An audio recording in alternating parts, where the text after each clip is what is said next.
Hola, bienvenidos a este nuevo tutorial de semiología. Hoy vamos a abordar algunos temas relacionados a fundamentos de semiología y para eso vamos a utilizar alguna bibliografía. Bienvenidos a este segundo tutorial. Vamos a acomodarnos un poquito, ahí sí, para que podamos ver las cosas como son en todo su contexto. Número 1. Vamos a hacer unos puntos aclarando las cosas de cómo nos vamos a manejar.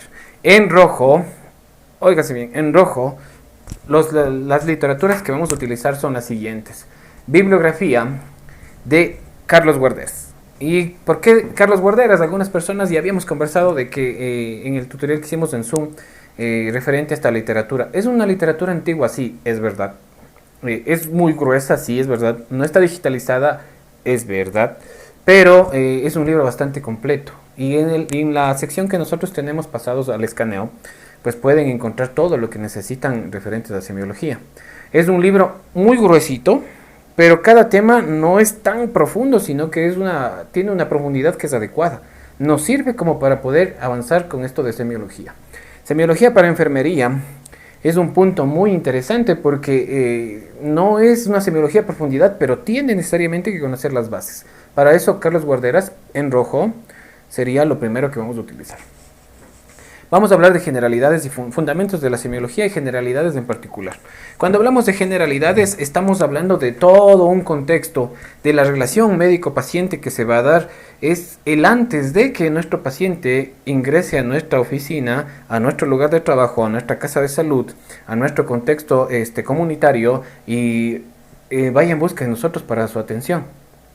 ¿Sí? Algunos temas, algunos puntos los voy a ir abordando con el pasar de los minutos y vamos a saber que es el entorno el que nos va a dar la pauta de una buena relación en cuanto a este proceso de entrevista. La historia clínica. Este es el primer punto que nosotros vamos a abordar dentro de semiología. Para mantenernos al margen de todo lo que no involucra la información relevante en el proceso de salud-enfermedad, tenemos que seguir una metodología, una guía de estudio, una guía o un protocolo de manejo, ¿sí? Una guía de pasos seriada, ordenada, secuenciada que nos permita a nosotros alcanzar ese objetivo que es el de la presunción diagnóstica. ¿Sí? El objetivo en sí es realizar una presunción diagnóstica en el campo de enfermería, una presunción diagnóstica que ayude y colabore al médico en su trabajo, en su proceso diagnóstico como tal. Debe ser el ambiente bastante cómodo, agradable, tanto para el enfermero, el personal de salud, como para la persona que está realizando la visita al personal de salud. Para esto nosotros tenemos que buscar 3 puntos. Soto también menciona en su semiología que el primero de los puntos debe ser el trato empático con el paciente. Debemos ser bastante empáticos, cálidos, desde el momento que ingresa hasta el momento de su salida posterior a nuestra evaluación. Lo segundo, debe ser una relación médico-paciente fundado en el respeto. El respeto que debe manejarse desde la forma en que nosotros nos expresamos por nuestro medio físico, por nuestras expresiones faciales, visuales, corporales, y de esa forma nosotros podemos dar el primer punto, el eslabón hacia la confianza. Esa confianza que va a permitir que nosotros podamos tener toda la información que el paciente nos está dando o nos quiere dar sobre su problema y que necesariamente no puede o no es fácil de dar. Hay algunos puntos, muchas enfermedades que son un poquito recelosas en cuanto a la explicación de cómo se enfermó. Entonces hay que tomar en cuenta mucho eso. Y lo tercero es que hay que llevar un protocolo bastante metódico, como habíamos dicho. Un esquema ya grabado, siendo un esquema tiene que ser abordar punto 1, 2 o 3 o A, B, C y D, pero sin perder la flexibilidad. Entonces, en azul, vamos a resaltar ahora lo que tiene que ver con la parte de esta relación médico-paciente, relación personal de salud-paciente.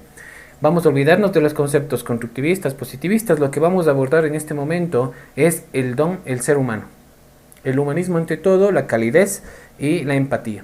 Así que de esa parte nosotros vamos a hablar al inicio. Me he detenido en estos minutos solamente para eso, porque recuerden que ustedes trabajan con personas y que al trabajar con personas nosotros tenemos que ser bastante coherentes con la forma en la que tratamos al paciente y esperamos ser tratados.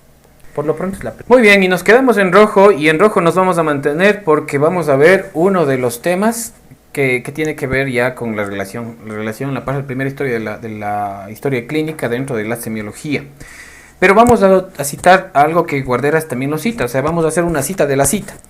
Gregorio Marañón dice, por ejemplo, que solo se es dignamente personal de salud con la idea clavada en el corazón de que trabajamos con instrumentos imperfectos y con medios de utilidad insegura, pero con la conciencia cierta de que hasta donde no puede llegar el saber, llega siempre el amor. Ustedes en la presentación en PowerPoint, que está en su plataforma, pueden revisar todo este tipo de contenidos, ya están resumidos y esquematizados en una presentación de PowerPoint. Avancemos con eso y tomemos en cuenta entonces que lo primero que nos interesa es recordar que cualquiera de las personas que van a venir en busca de nuestros servicios, de nuestra ayuda, puede ser uno de nuestros familiares. Al tener muy en claro eso, en rojo, nosotros podemos continuar con el proceso por más difícil que este sea. Hay dificultades en la toma de esta información, de la toma que se hace para la elaboración de la historia clínica, y entre esas limitantes tenemos que los errores que se deben, la mayoría de los errores del médico se deben a un mal razonamiento, no exactamente, sino se deben a una mala captación de la recopilación de datos, de la carga de los datos. El razonamiento es adecuado, es excelente en muchos de los casos, pero cuando no hay una recepción adecuada de todos esos puntos que me van a permitir construir el diagnóstico, ahí es donde está el problema.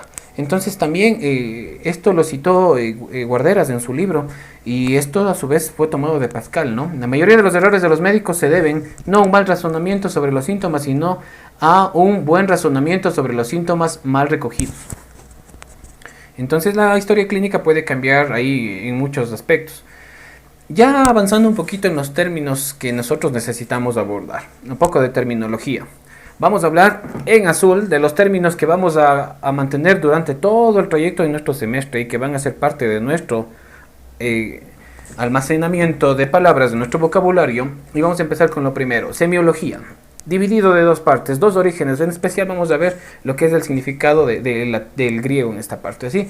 Dos palabras, semeion o semion, que significa síntoma, y logos, pues estudio, tratado. Ustedes ya saben, es el estudio, el tratado de los síntomas de una persona y en relación al proceso de enfermedad, a la etapa de la enfermedad.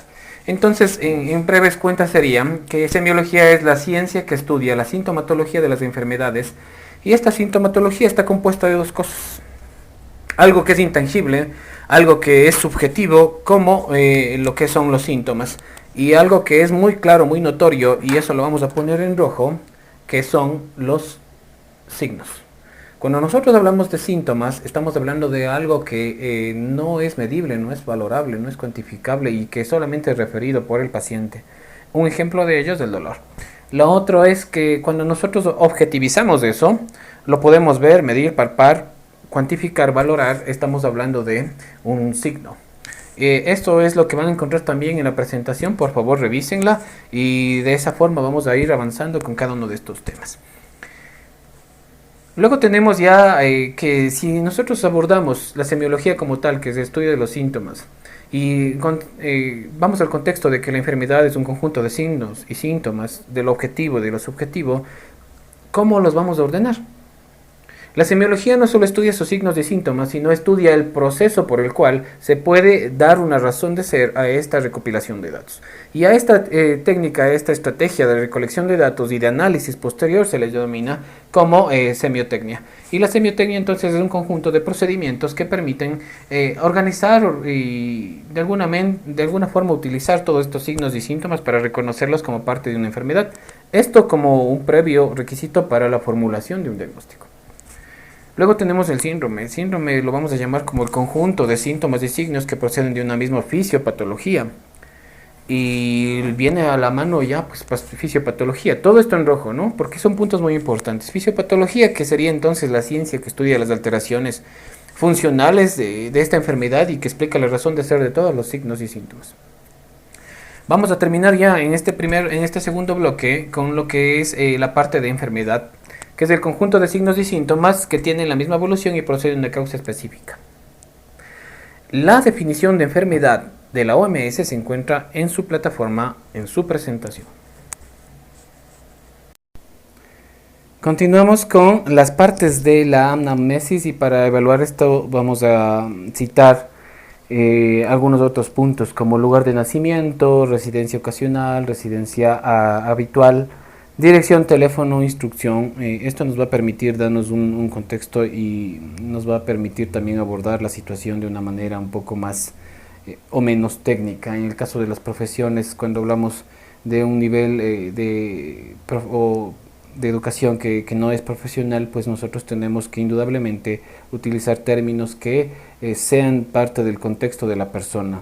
En el caso de los profesionales, normalmente ellos están ya más dentro, empapados del ambiente de salud, y eso permite que se puedan manejar términos moderadamente técnicos y que estén al alcance de ellos en cuanto a la comprensión.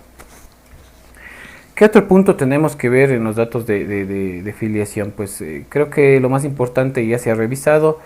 Hay que tener mucho en cuenta la prudencia de las preguntas. Una de esas prudencias que se pueden manejar es el hecho de el número de los hijos. Actualmente se trata de evitar el contacto con el herir la susceptibilidad de las personas. Anteriormente también se manejaba eso, pero no sabemos en qué parte del camino se perdió esa sensatez.